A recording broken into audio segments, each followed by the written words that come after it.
sejak kecil, sejak di dalam kandungan kita sudah diprogram. Jadi mohon maaf, saya termasuk orang yang tidak percaya bahwa bayi lahir kosongan, Mas.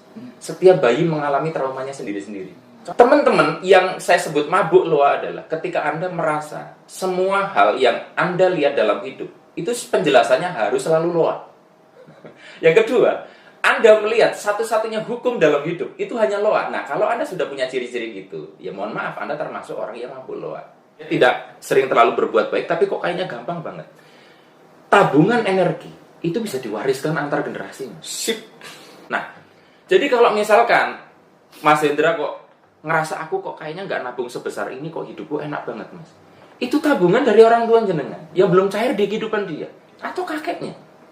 Dan ini akumulatif, makanya ini menunjukkan kalau Anda sekarang berjuang dan merasa nggak dapat apa-apa, percayalah bahwa ini akan diwariskan.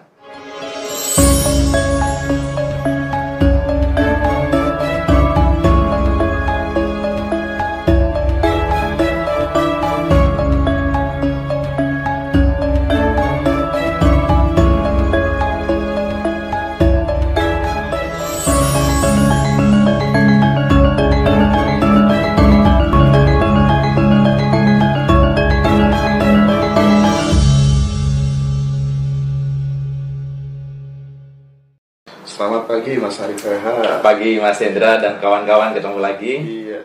Selamat juga atas kemenangan Real Madrid tadi.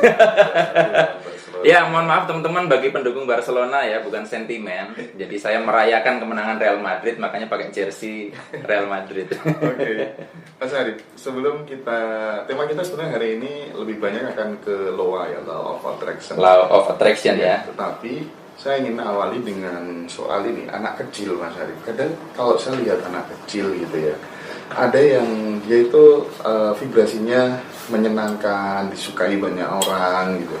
Tapi tidak sedikit juga yang kemudian kita lihat gitu aja agak gimana gitu ya. Misal dia anak SD, anak SMP gitu, kayak dia tertekan atau seperti apa gitu. Itu beda auranya atau vibrasinya beda. Itu bisa kita rasakan, bisa kita tangkap.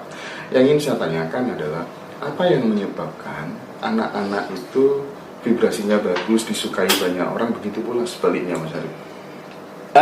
Berarti definisi kecil ini di atas balita ya Mas? Iya dong. Karena kalau masih balita, kecenderungannya memang lovable ya. Okay. Orang itu suka sama bayi. Iya. Tapi mulai nyebelin itu di umur-umur tertentu. Iya, nah, iya. Saya pernah sedikit baca ringkasan sebuah buku judulnya The Secret of Unborn Child. Jadi di buku itu tuh dijelaskan bahwa emosi dominan yang dirasakan oleh ibu itu akan tercetak kuat dan akan menjadi salah satu penentu bahkan garis mukanya anak itu seperti apa. Pernah nggak Mas Hendra melihat ada seorang anak yang dia mukanya kayak sedih gitu loh, mukanya. Padahal dia nggak lagi sedih. Ada yang mukanya kelihatan senyum terus, padahal dia juga lagi tidak sebahagia itu. Jadi cetakan itu bahkan sudah terjadi sejak seorang ibu mengandung. Artinya sebetulnya education kepada next generation itu dimulai bahkan sejak di dalam kandungan. Jadi kalau Mas Hendra tanya kenapa ada anak kecil yang vibrasinya gini gitu, bahkan sejak dia di dalam kandungan dominannya sudah dibentuk dari situ. Belum lagi kalau dia mengalami edukasi yang mungkin keras atau lingkungan yang ya tidak pas untuk dia, otomatis akan terpancar itu. Nah, tapi kadang kan kita ini saya nggak kenal dia, tapi lihat dia aja kayak nggak suka. Nah, itu kemungkinan ada pancaran dari vibrasi yang terekam waktu dia di dalam kandungan. Pertanyaannya, apakah bisa diberesin? Bisa. Saya kasih contoh, Mas. Ada salah satu alumni saya, seorang bidan, itu punya anak, nakal banget, padahal kecilnya tidak. Dan kejadiannya tuh kayak gitu gara-gara setelah dia menelusuri, dia coba untuk belajar berbagai macam teknik, dia coba masuk kepada alam bawah sadarnya si anak. Ternyata anak ini jadi begitu sebabnya gara-gara tepuk tangan, Mas. Bingung kan? Iya. Jadi si bayi ini, si anak ini ketika di track back ke bawah sadarnya, ketika si bayi lahir, sekelilingnya tuh seneng kan menyambut kehadiran dia. Yeay! Ternyata kaget, Mas. Dan itu menimbulkan ketakutan. Jadi makanya dia sangat takut dengan orang. Jadi cara kerjanya tuh menarik sekali. Reaksi kita terhadap stimulus kadang personal sekali. kan padahal niatnya sekeliling menyambut kehadiran dia. Oke. Tapi bagi seorang bayi yang dia belum mendengar suara keras, itu mengagetkan. Karena secara naluri ya, itu anak kecil kan takut kepada dua hal, Mas. Naluri ya, tanpa diajarin. Seingat saya satu, kepada sesuatu yang sangat gelap. Kedua, suara keras. Iya, sesuatu yang sangat Iya, jadi kalau ditanya kenapa kok ada anak kecil yang seperti itu, sumbernya banyak. Bisa karena ada sesuatu yang dia pendam, atau cetakan Oke. sejak dia kecil. Nah terus pada saat ibunya mengandung begitu supaya vibrasi anaknya bagus, treatmentnya bagaimana? Itu satu. Yang kedua, berarti ketika masih kecil tuh dia sering didorong gitu ya, Iya. dipuji gitu, itu akan berimplikasi positif terhadap vibrasinya. Jadi gini Mas, banyak yang salah dikira saya itu motivator. Padahal saya juga terapis ya. Artinya saya juga menerapi orang sehingga saya tidak hanya mengeluarkan nasihat, tetapi saya memang pernah belajar beberapa metode dan itu certified. Nah waktu saya masih tinggal di Purwokerto, saya pernah diundang ke sebuah perumahan elit. Dia heran karena si anak ini sejak kecil tidak menyukai ibunya. Ibunya tuh bingung. Nah, saya diminta untuk nerapi anaknya. Pas saya datang, ngapain om? Saya sehat kok gitu. Saya masih ingat, anak itu kalau nggak SMP, SMA. Ya udah, akhirnya saya punya dugaan. Kalau si anak ini begini, nolak, reject, maka saya harus face to face dua mata dengan ibunya. Dia pergi. Dan Anda tahu setelah saya gali Mas, apa yang terjadi? Ibunya akhirnya ngaku. Jadi saya harus ngaku ya Mas ya, ini rahasia sebetulnya. Saya dulu pernah mau menggugurkan anak itu. Kenapa? Karena kondisi kami saat itu sedang sulit, kami sedang KB, kebobolan. Sehingga ada satu penolakan, aduh kami belum siap punya anak. Jadi si anak ini pun tidak mengerti kenapa dia jengkel banget sama ibunya. Nah maksud saya adalah kita bisa lihat, berarti ya bener kata-kata nenek moyang zaman dulu waktu lagi hamil itu emosi kudu dijaga.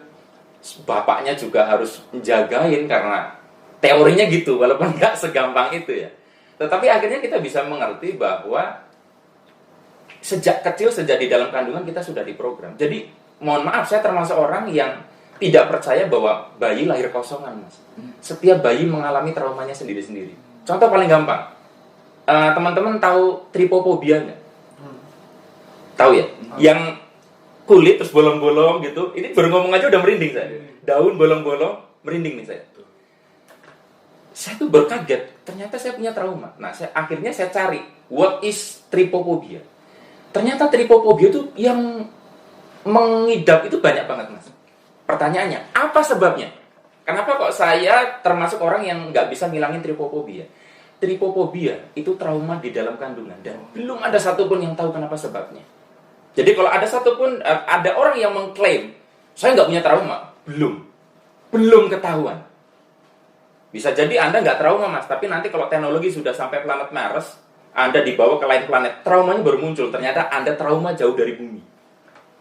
Kita nggak pernah tahu, jadi everybody punya trauma. Nah, kalau dikembalikan ke pertanyaan, itu tadi Mas, emang semuanya perlu dikondisikan.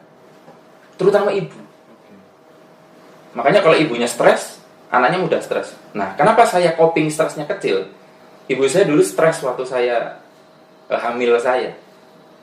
Jadi boleh dibilang saya termasuk orang yang sangat ngejagain supaya nggak stres. Karena coping ya, kemampuan saya handle stres itu kecil. Makanya dulu saya sempat mau nyaris bunuh diri kan itu Mas. Iya. Nah kalau dibandingkan Mas antara vibrasi dengan loa, itu kira-kira lebih efektif yang mana? Gini, buat teman-teman yang saya asumsikan ada yang baru nonton video ini tok ya Mas ya. Baru mampir ke channel Ngaji Roso terus nggak tahu loa itu apa. Jadi teman-teman, loa adalah law of attraction, artinya hukum daya tarik, yaitu satu hukum kehidupan yang bekerja di alam semesta. Anda percaya atau tidak, tahu atau tidak, hukum itu bekerja. Jadi Anda akan kena dampaknya. Nah, prinsip hukum itu adalah dia merespon apapun yang terpancar pada diri kita sehingga menjadi realita. Itu prolognya ya Mas ya. Itu percaya atau enggak ya? Jadi yang namanya law, kayak gini Mas. Siapa di sini yang pernah ketilang polisi? Saya semua. Pernah ya? Oh, ini wajah-wajah pelanggar hukum. Saya juga pernah. Pertanyaannya, Anda tahu nggak Anda melanggar pasal berapa? Nggak tahu. Hukum tuh begitu. Tidak tahu, mau tahu hukumnya atau tidak, Anda melanggar, Anda kena. Nah, itu baru hukum manusia. Hukum kehidupan, kita lebih nggak tahu lagi. Emang kita waktu kecil dapat manual book? Nggak ada. Akhirnya banyak yang melanggar karena nggak ngerti pasalnya.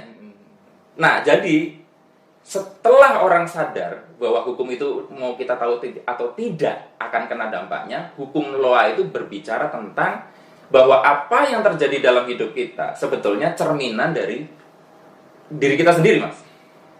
Jadi kalau gampangnya di situ, kalau kita banyak positifnya, akan lebih banyak menghadirkan keberuntungan. Kalau negatif, banyak menghadirkan kesialan gitu, Mas.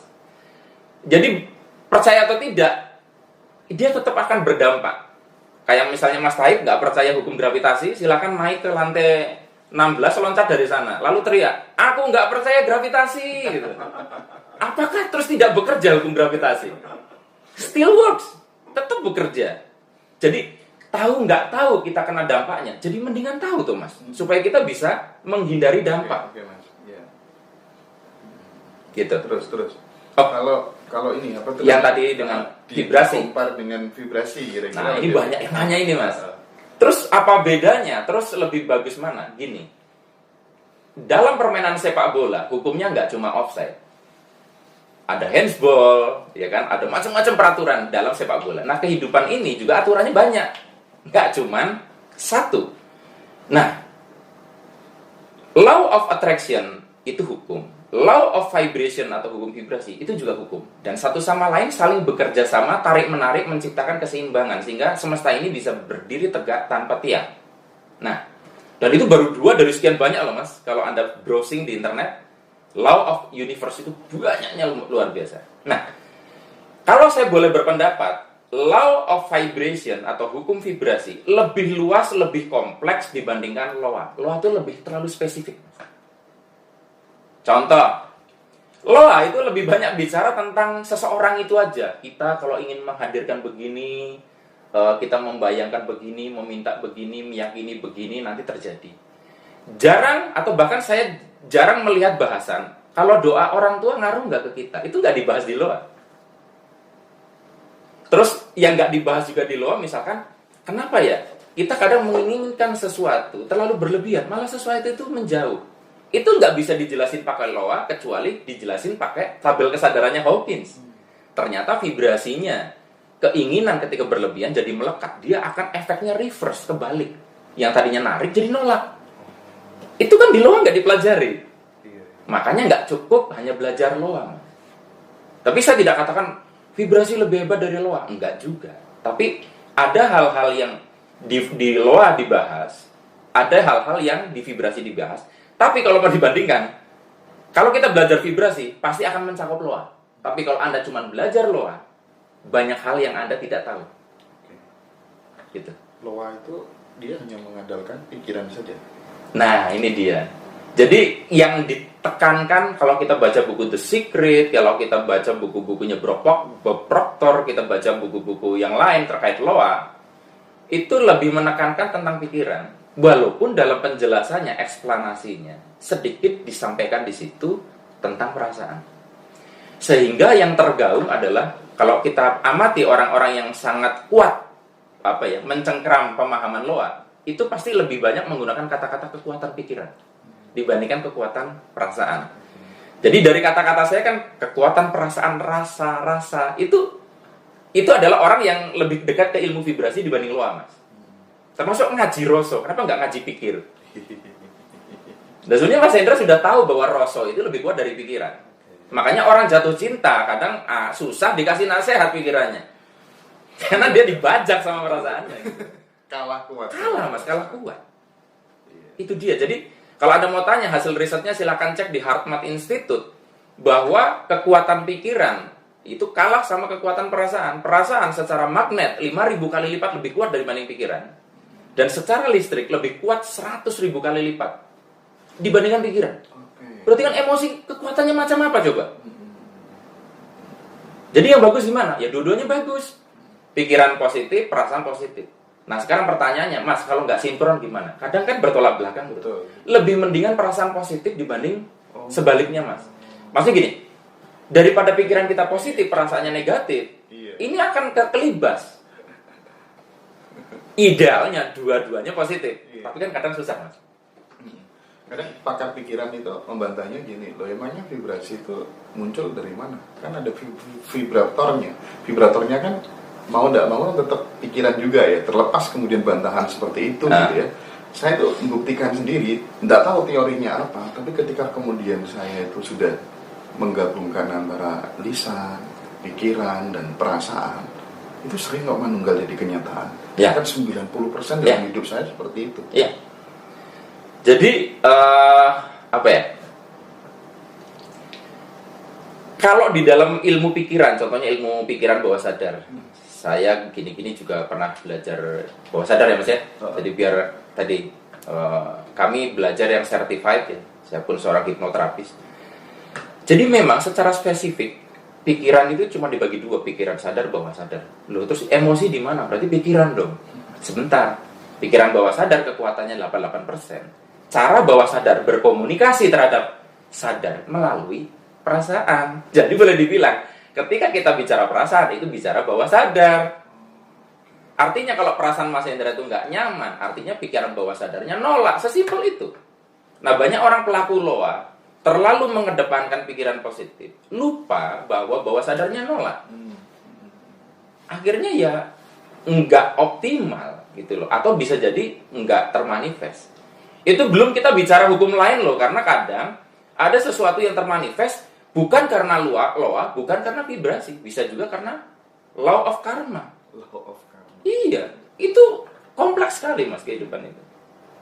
Ini di TikTok ada yang tanya, perempuan lebih cenderung ke rasa, laki-laki lebih cenderung ke logika. Gimana Mas? Bener? Sebetulnya paradoks ya Mas, karena selaki-lakinya laki-laki, dia punya otak emosional, ada limbic system di situ.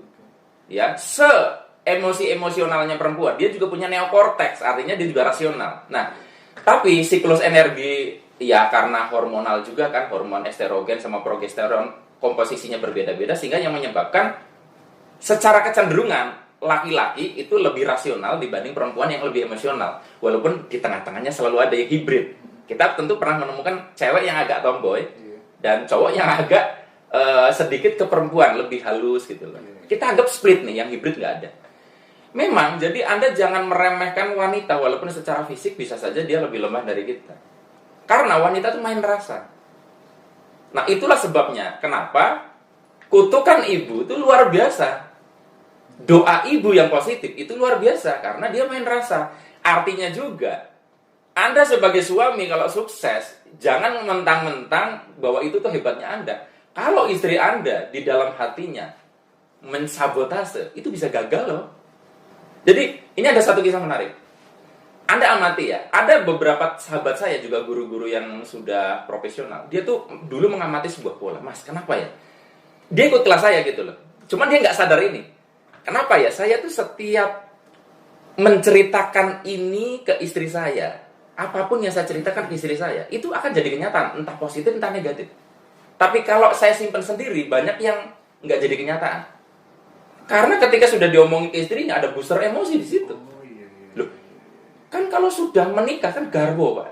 Si garani nyowo. Berarti ini sudah satu kesatuan yang terpecah dalam dua raga. Padahal jiwanya satu, apalagi ada hubungan seksual di mana seks, SEX, itu kan singkatan dari spiritual sacred energy exchange, pertukaran energi suci. Nah, jadi makanya jangan main-main. Jadi orang ketika sudah menikah itu bercampur energinya, sehingga sebetulnya dua pikiran ini saling menguatkan. Jadi buat yang wanita yang merasa mungkin aku kok lemah, loh, kekuatan Anda dirasa. Cuman ada kelemahannya, Mas. Senjata wanita memang emosi, tapi kalau dia tidak bisa mengendalikan itu, hancur hidupnya. Duh, itu kan dua sisi. Pria hebatnya tuh nggak baperan, Mas, tapi dia kurang peka terhadap tanda alam, terhadap tanda dari perempuan. Makanya kenapa tawaran kalau Anda tidak bisa menyeimbangkan yin yang diri Anda sendiri, menikahlah. Ada loh Mas orang yang nggak perlu menikah, bisa menyeimbangkan yin yangnya. Para sufi contohnya. Kenapa anjurannya menikah? Karena kebanyakan orang tidak sanggup menyeimbangkan yin yang pada dirinya secara mandiri. Kita kan lama-lama akan lebih perasa setelah menikah, Mas. Dan wanita akan lebih rasional. Ketika setelah, makanya mohon maaf, wanita lajang lebih emosional, janda lebih rasional. Nah, ini kenapa kok saya ngomong janda langsung senyum-senyum begini? Langsung di pojok sana ada yang bilang nih, janda lebih menggoda. Iya, janda lebih rasional dibanding perawan. Iya, karena dia sudah pernah bercampur dengan laki-laki, hidup bersama laki-laki, dia lebih rasional. Laki-laki pun kenapa duda lebih menggoda? Karena dia ngerti cara berpikir perempuan, sudah lama pernah beristri misalnya. Dia yin yang-nya lebih komplit. Ya gitu ya. Ini Mas Taib kayaknya ada ide nakal ini kok senyum-senyum ini. Oke. Masih tentang soal loa ya Mas, kan karena memang buahnya orang mabuk soal loa ini ya. Iya. Mabuk loa. Terus saya pernah nonton kontennya Mas Arif tentang menghimpun saldo untuk materialisasi. Nah, itu gimana Mas? Jadi gini Mas, buat teman-teman mungkin apa sih mabuk loa? Kan Anda mungkin taunya mabuk kendaraan gitu ya. Apapun itu kalau berlebihan akan menciptakan mabuk, Mas. Mabuk itu artinya tidak sadar. Sementara pesan yang paling utama dari semua ilmu spiritual adalah eling lan waspodo. Ketika orang sudah tidak iling dan tidak waspodo, dia mabuk. Mabuk itu artinya adalah kita dibutakan oleh hal itu. Nah, teman-teman yang saya sebut mabuk loa adalah ketika Anda merasa semua hal yang Anda lihat dalam hidup itu penjelasannya harus selalu loa.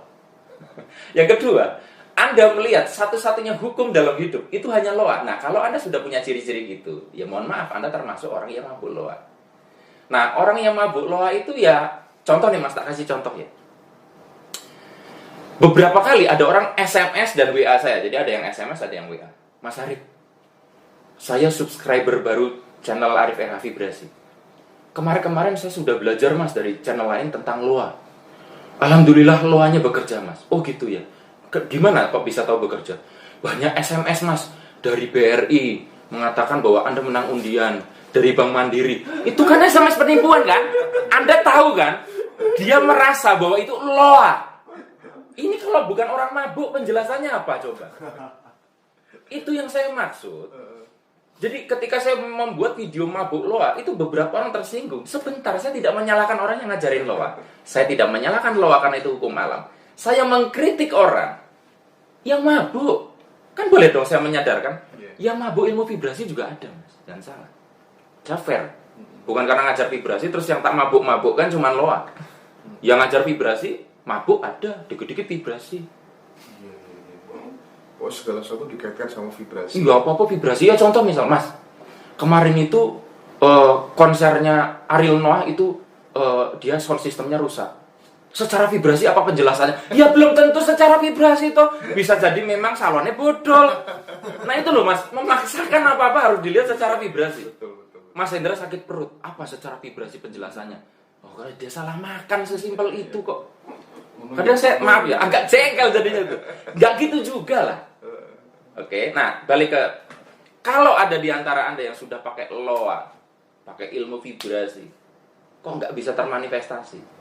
Maka, sebagaimana di video Ngaji Roso dengan saya di sebelumnya, hubungan kita dengan bank, hubungan kita dengan semesta itu seperti hubungan nasabah dengan bank, di mana kita tuh baru bisa narik saldo, narik uang kalau saldonya ada. Kalau nggak ada saldonya nggak bisa narik. Nah, narik itu artinya mau manifestasi. Jadi kalau misalkan Anda sudah pakai loa, kok nggak terwujud-terwujud, maka curigalah jangan-jangan Anda itu terlalu banyak meminta, kurang menabung. Nah, menabung ini artinya, ini logis banget. Sepakat. Iya, menabung itu berbuat baik. Oke. Nah, pertanyaannya, Mas, kenapa saya lihat ada orang yang dia sepertinya tidak terlalu berbuat baik? Sorry, ya, dia tidak sering terlalu berbuat baik, tapi kok kayaknya gampang banget. Tabungan energi itu bisa diwariskan antar generasi. Sip. Jadi tabungan energi itu seperti biskuit Roma, bisa diwariskan dari generasi ke generasi. Jadi kalau misal kita jangan iri, misalkan kadang ya ada orang yang bilang, maaf ya, dikit-dikit orang bilang istidroj.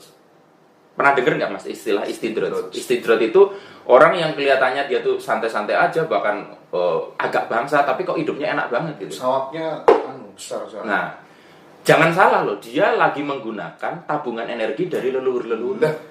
Tapi nanti kalau sudah habis itu tabungan, mulailah dia celaka dan ke bawah sudah habis. Nah, jadi kalau misalkan Mas Hendra kok ngerasa aku kok kayaknya nggak nabung sebesar ini, kok hidupku enak banget Mas. itu tabungan dari orang tua jenengan yang belum cair di kehidupan dia atau kakeknya. Dan ini akumulatif, makanya ini menunjukkan kalau Anda sekarang berjuang dan merasa nggak dapat apa-apa, percayalah bahwa ini akan diwariskan. Kalau Anda merasa terlalu miskin, Mas, aku nggak bisa mewariskan rumah, aku nggak bisa mewariskan uang, apa warisan untuk generasi selanjutnya? Tabungan energi. Jadi pemahaman ini tuh membuat akhirnya kita tuh tidak merasa putus asa, Mas. Kadang ada orang gini, dia menakar cairnya tuh harus di kehidupan dia. Sementara hukum kekekalan energi berbicara bahwa tidak akan hilang itu energi. Dia hanya berubah bentuk dari satu bentuk ke bentuk yang lain. Jadi makanya jangan GR juga kita. Jangan-jangan bukan karena loa saya tok. Jangan-jangan karena tabungan kebaikan ayah saya yang sudah almarhum.